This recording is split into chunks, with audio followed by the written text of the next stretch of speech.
Hello, welcome to the first episode of Rebel Without a Cent.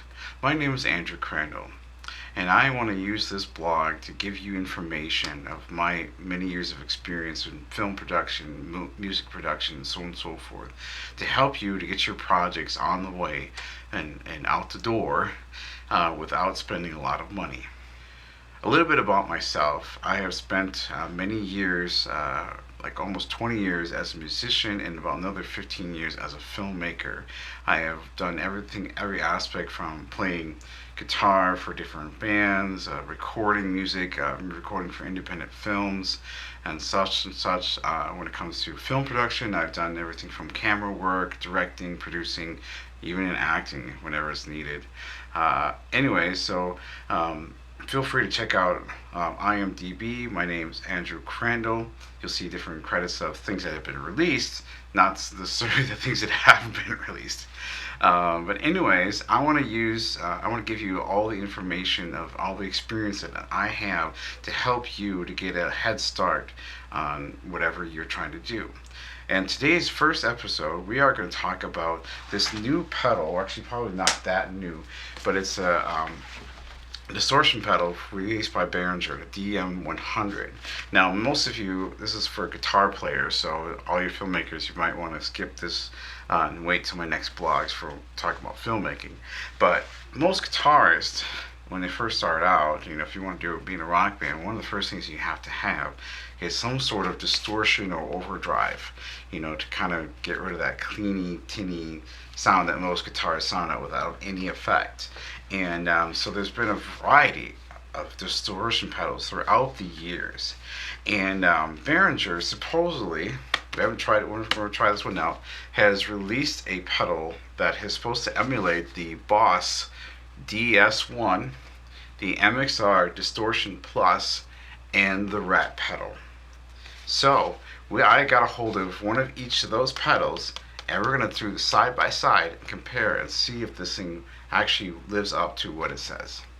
Okay, let's get started. The Boss DS1 was released in late 70s by the Rolling Company under the Boss name. Many people like Joe Satriani, Steve Vai, and even Kurt Cobain had used it to get their guitar sounds. Later, Boss released their heavy metal pedal, which actually give you more control of the tones in the mid and treble range. For this demo, I will be using my Epiphone Traditional Pro, and I'll be running it through my Raven G20 clean, so we can get a good clarity for the distortion sound. To keep everything consistent, I'm going to keep the levels at 12 o'clock, the first one. Here's our clean tone.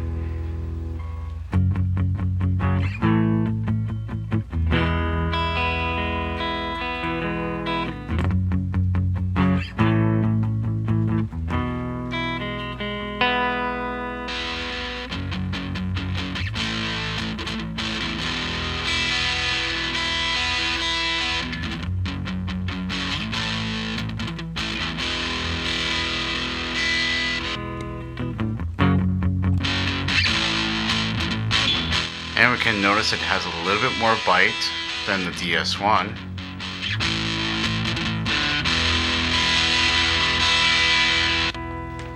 And here we go all the way up.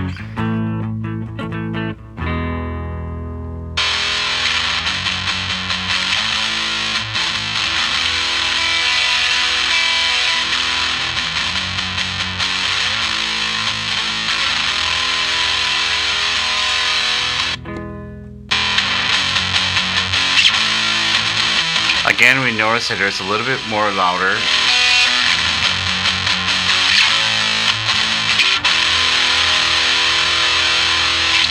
Okay, let's try the MXR Distortion Plus. The MXR Distortion Plus is probably one of the oldest distortion pedals on the market after being released in the early 70s.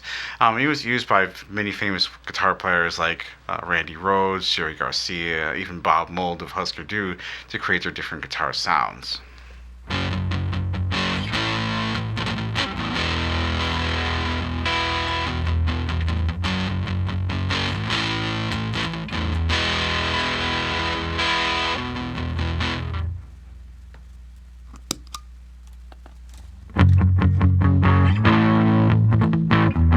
As we could tell already, it doesn't have the distortion. It's a little bit louder volume-wise, but it doesn't have the crunch that the MXR does.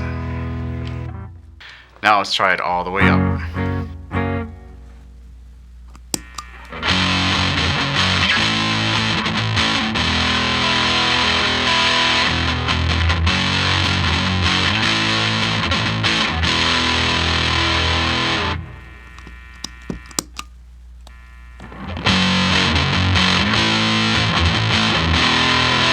At full volume, it does sound a little bit closer to it.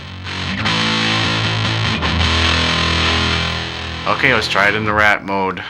The rat pedal was developed in 1978 and released in 1979. Guitarists like Jeff Beck and Joe Walsh had used it, which brought it to its popularity. It's very similar to the Boss DS1, except for it has a filter knob, which almost operates opposite of a tone knob.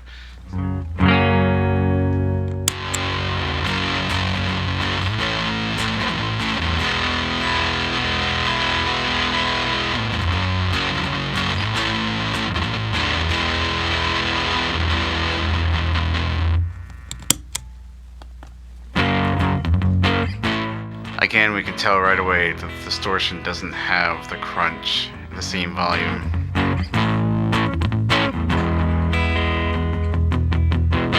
Alright, let's try it full volume.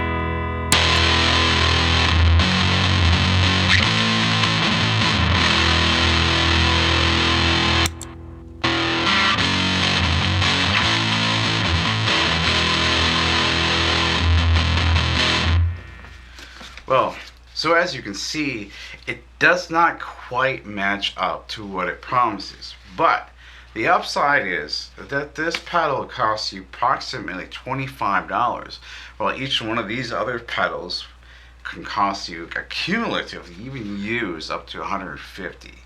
So, you know, for what it is, for the value, it's a decent value. It's not, I wouldn't say it's great. If you want that particular sound of a rat pedal or the MXR, then I would say go out and buy them. The DS1 you can probably get for about the same price as this right here. So, but anyways, I hope this has been helpful, and I look forward to seeing you in the next one. Thanks a lot.